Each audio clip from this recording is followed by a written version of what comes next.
The relentless New York drizzle was a personal affront, each drop a tiny needle puncturing the fragile membrane of Charles Huntington's composure. He remained rooted to the spot, a solitary sentinel amidst the silent city of the dead, the sprawling expanse of Greenwood Cemetery mocking his solitude. Evelyn's grave, a simple, understated marker of a life extinguished too soon, seemed to absorb all the light, casting a deeper shadow over his already darkened world. The Huntington family name, discreetly etched into the granite beneath hers, felt like a cruel irony, a testament to the enduring legacy that she would no longer be a part of. The weight of his loss was a physical burden, a suffocating presence that pressed down on him, stealing his breath and stealing his joy. He had come seeking a fleeting moment of peace, a chance to commune with Evelyn's memory away from the prying eyes of the city. Instead, he found a mystery. The woman. He replayed the scene in his mind, searching for any detail, any clue that might explain her presence. Her posture, hunched and defeated, spoke of a grief that mirrored his own. The way she clutched at the headstone, as if clinging to a lifeline, hinted at a connection that defied logic. He was certain he'd never seen her before, not at any of the charity galas Evelyn had loved, not at their Hampton summer home, not even in the periphery of their meticulously curated social circle. He knew every face, every name, every whispered secret within their gilded world. The unbidden thought, sharp and unwelcome, pierced his defenses. What if Evelyn had kept a part of herself hidden from him? What if there were facets of her life, experiences, relationships, that he knew nothing about? The possibility was a betrayal, a cruel twist of the knife. He forced the thought down, refusing to entertain such a disloyal notion. Evelyn had been his soulmate, his confidant, the anchor that had kept him grounded amidst the turbulent waters of his ambition. Yet the seed of doubt had been planted, and it was already taking root. The air grew colder, the shadows deeper.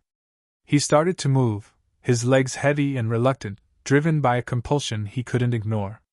He needed to know who this woman was, what claims she had on Evelyn's memory. But as he took a step forward, the woman abruptly turned. Her face, pale and streaked with tears, was a mask of raw, unguarded grief. But it was her eyes that stopped him cold. They were filled with a desperate, almost frantic plea, a silent scream that echoed the very depths of his own pain. He saw something else there too, a flicker of recognition, a fleeting glimmer of fear. He opened his mouth to speak, to demand answers, but the words caught in his throat. The woman's eyes widened, her breath hitched, and with a frantic, almost animalistic cry, she bolted. She fled through the maze of headstones, her silhouette a fleeting shadow against the gathering gloom. He watched her go, paralyzed by a confusion that bordered on terror. As the sound of her retreating footsteps faded into the whisper of the wind, a new sensation washed over Charles, a chilling premonition that the fragile peace he had painstakingly cultivated after Evelyn's death was about to be shattered beyond repair. The cemetery, once a place of solace, now felt like a trap, a stage for a drama he didn't understand but knew he was destined to play. He was left alone, the encroaching darkness pressing in on him, the haunting image of the woman's face etched into his memory, and the unsettling realization that the woman at the grave was merely a harbinger of a much bigger secret. The relentless drumming of the rain on the roof of his limousine was a jarring counterpoint to the turmoil raging within Charles Huntington.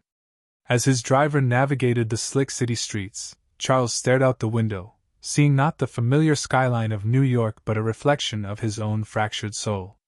The woman at the cemetery had become a symbol, a tangible representation of everything he didn't know, everything he had failed to see.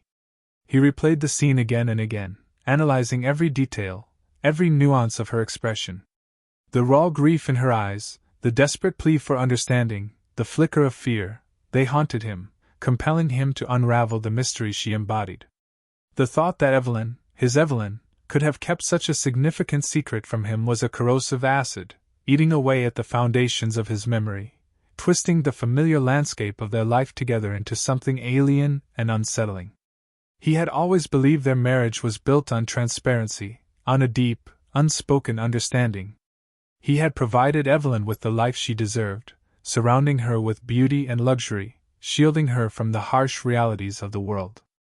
Had he been so blinded by his own benevolence, so consumed by his ambition, that he had failed to see the hidden currents beneath the surface of her seemingly perfect existence?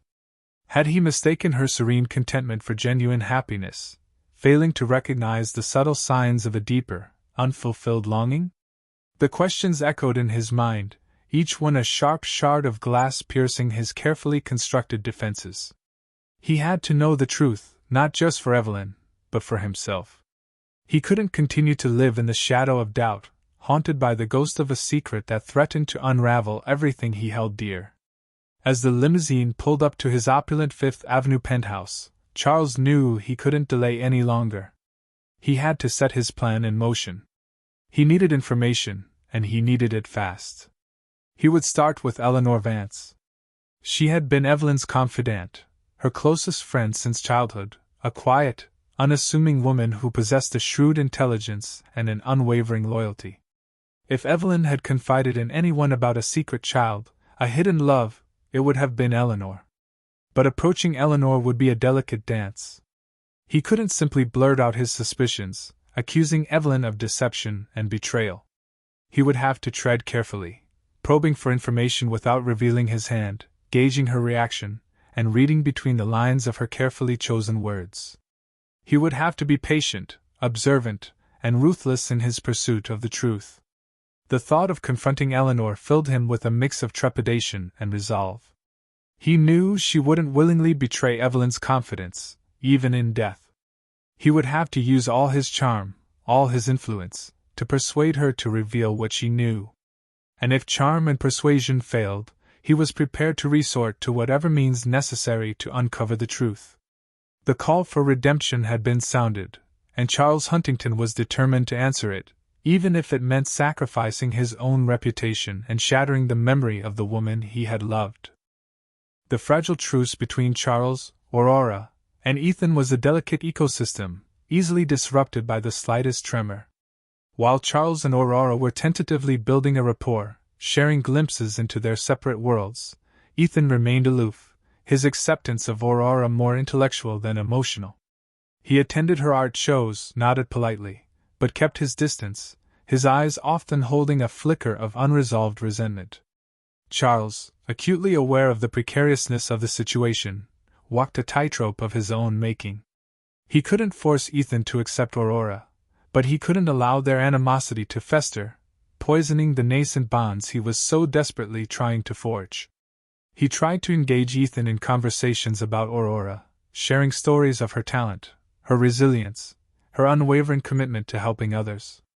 But Ethan would deflect, changing the subject, his body language signaling his discomfort. The breakthrough, surprisingly, came not from Charles's efforts but from an external source. A local newspaper, sniffing out a human interest story, ran a profile of Aurora, highlighting her artistic talent, her philanthropic endeavors, and inevitably, her connection to the wealthy Charles Huntington. The article, though complimentary, painted a picture of Aurora as a charity case, a beneficiary of Huntington's generosity, rather than an artist in her own right. The fallout was immediate and devastating.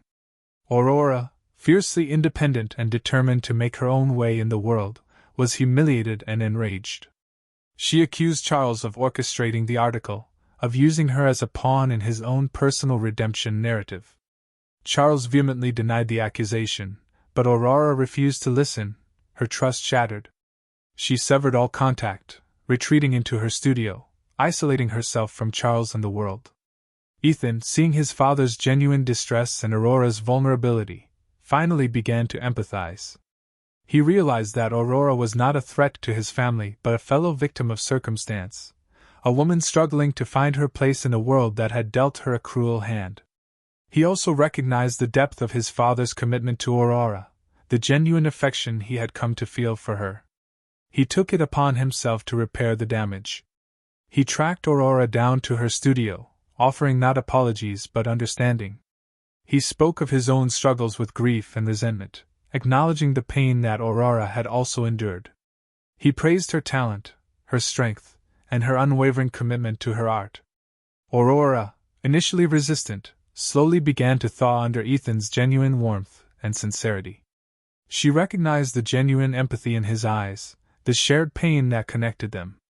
She saw in him not a symbol of privilege and entitlement, but a fellow human being, struggling to find his way in a world that had dealt him his own share of heartache. Together, Ethan and Aurora decided to address the situation head-on. They contacted the newspaper, demanding a retraction and an apology. They organized a community art show, showcasing Aurora's talent and highlighting her commitment to social justice. They used the media attention to raise awareness about the challenges faced by underprivileged artists, turning a potential PR disaster into an opportunity for positive change. Charles, witnessing their unity and their determination, felt a surge of pride and relief. He realized that the fragile truce he had so carefully cultivated had blossomed into something stronger, something more resilient. The kinship between Aurora and Ethan, forged in the fire of adversity, was a bond that could withstand any storm. The Metropolitan Museum of Art Gala felt surreal to Aurora. Just a year prior, she'd been scraping by, selling her art at local markets and struggling to make ends meet. Now, she stood in a designer gown, surrounded by the city's elite, her art adorning the walls of one of the world's most prestigious museums. But as she mingled with the guests, answering their questions and accepting their congratulations, a familiar unease crept into her heart. She overheard snippets of conversation that made her bristle. "So, this is the illegitimate daughter, is it? How fascinating! Charles Huntington really does have a knack for PR, doesn't he?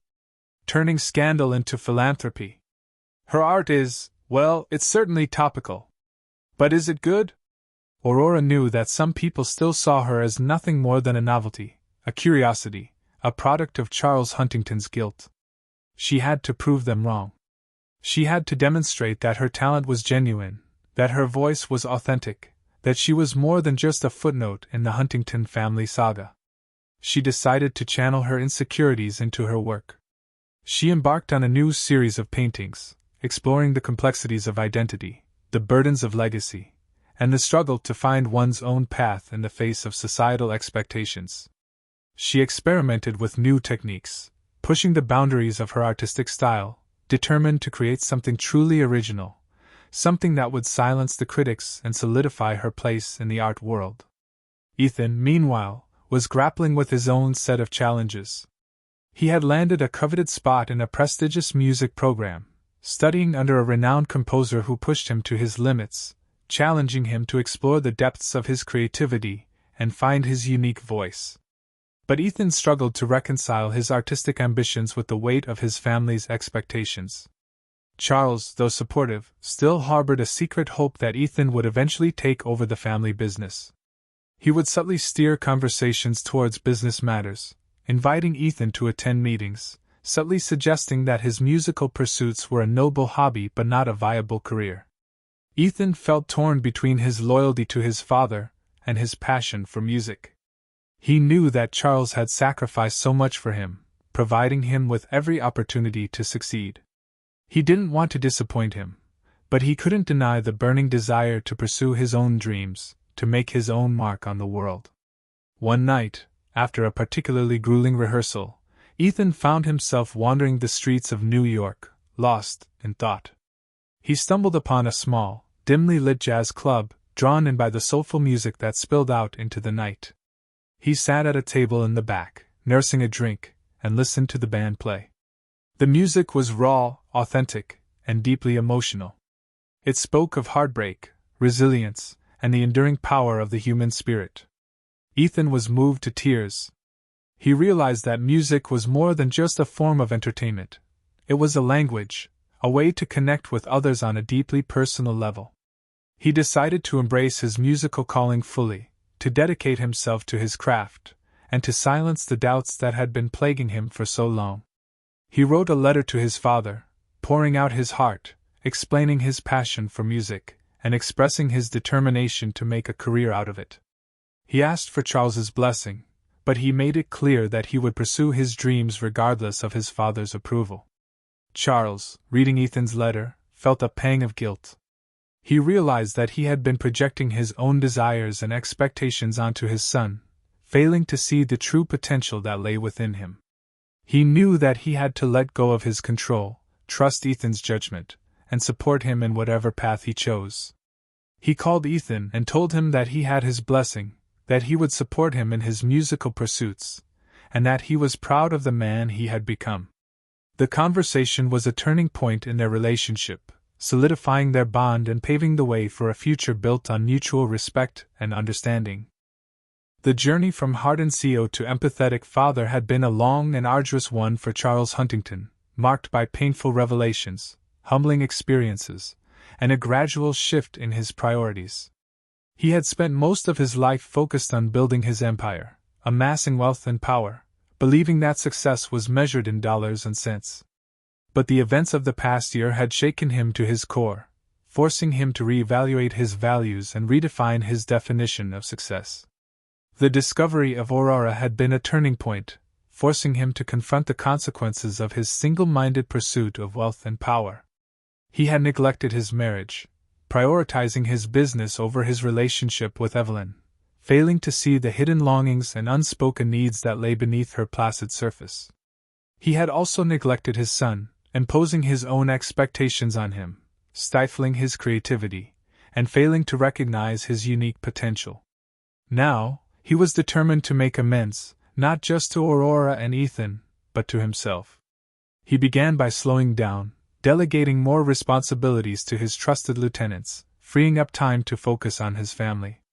He started attending Aurora's art shows, not just to support her career but to genuinely appreciate her talent and understand her artistic vision. He began listening to Ethan's music, not just to be a supportive father but to connect with his son's emotions and understand his creative process. He also became more involved in philanthropic endeavors, using his wealth and influence to support causes that were close to Aurora's and Ethan's hearts. He funded art programs for underprivileged youth, supported music scholarships for aspiring artists, and advocated for social justice reform. He realized that true wealth was not about accumulating possessions but about using one's resources to make a positive impact on the world. The transformation was not always easy. He faced resistance from some of his colleagues, who questioned his new priorities, accusing him of going soft.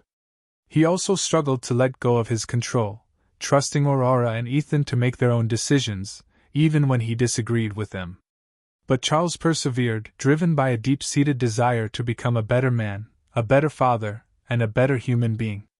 He learned to listen more than he spoke, to empathize with others' perspectives, and to value relationships over achievements. He discovered the joy of giving back, the satisfaction of making a difference, and the profound connection that comes from sharing one's life with others. One day, while visiting Aurora's community art center, Charles found himself surrounded by children, their faces beaming with joy as they painted and sculpted. He watched as Aurora interacted with them, offering encouragement, guidance, and unwavering belief in their potential. He saw in her a reflection of Evelyn's kindness and compassion, the same qualities that had drawn him to her so many years ago. He realized that Evelyn's legacy was not just about the wealth and power they had accumulated together but about the love, kindness, and compassion they had shared with others. And he knew, with unwavering certainty, that he was finally living up to that legacy, embracing the values that had truly mattered to her. The hardened CEO had finally melted away, revealing the compassionate heart that had always been there, waiting to be awakened. The years passed, and the echoes of Evelyn Huntington's love reverberated through the lives of her husband, her son, and the daughter she had never truly known. Though she was gone, her spirit lived on in the kindness, compassion, and unwavering commitment to justice that she had instilled in those she had touched. Charles, forever changed by the events of the past, dedicated his life to honoring Evelyn's memory and nurturing the bonds of family. He continued to support Aurora's artistic endeavors, showcasing her work at prestigious galleries and museums, amplifying her voice and her message. He also became a mentor and a guide, offering her wisdom and support as she navigated the complexities of the art world. He embraced Ethan's musical career, attending his concerts, celebrating his successes, and offering encouragement during his struggles. He also learned to appreciate the power of music, finding solace and inspiration in Ethan's soulful compositions. He established the Evelyn Huntington Foundation, a philanthropic organization dedicated to supporting the arts, promoting social justice, and providing opportunities for underprivileged youth. The foundation became a lasting tribute to Evelyn's legacy, a testament to her unwavering belief in the power of love, kindness, and compassion. Aurora, inspired by her mother's hidden acts of kindness and her unwavering commitment to social justice, continued to use her art to make a difference in the world. She created a series of powerful and moving paintings that explored themes of family, forgiveness, and the enduring power of love. Her art became a source of healing and inspiration for others, touching the hearts of countless people around the world. Ethan, inspired by his mother's love for music and her unwavering belief in his potential, became a celebrated composer and performer, captivating audiences with his unique and soulful music. He used his platform to advocate for music education, providing opportunities for underprivileged children to learn and express themselves through music. One day, Charles, Aurora, and Ethan gathered at Greenwood Cemetery, standing before Evelyn's grave on the anniversary of her death. The sun shone brightly, illuminating the headstone and casting a warm glow over the surrounding landscape. Charles placed a bouquet of Evelyn's favorite flowers on the grave, whispering a silent prayer of gratitude for the love and the lessons she had shared. Aurora placed a small painting she had created in her mother's honor, a vibrant and moving depiction of a family united by love and compassion. Ethan played a hauntingly beautiful melody on his guitar, a tribute to his mother's enduring spirit and her unwavering belief in his dreams. As the music filled the air, they felt a sense of peace and connection, a profound understanding that Evelyn's love was still with them, guiding them, and inspiring them to live their lives to the fullest. They knew that her legacy would live on, not just in their memories, but in the good they did in the world, the love they shared with others, and the unwavering commitment to justice and compassion that had defined her life. The echoes of her love would continue to reverberate, shaping their lives and inspiring generations to come.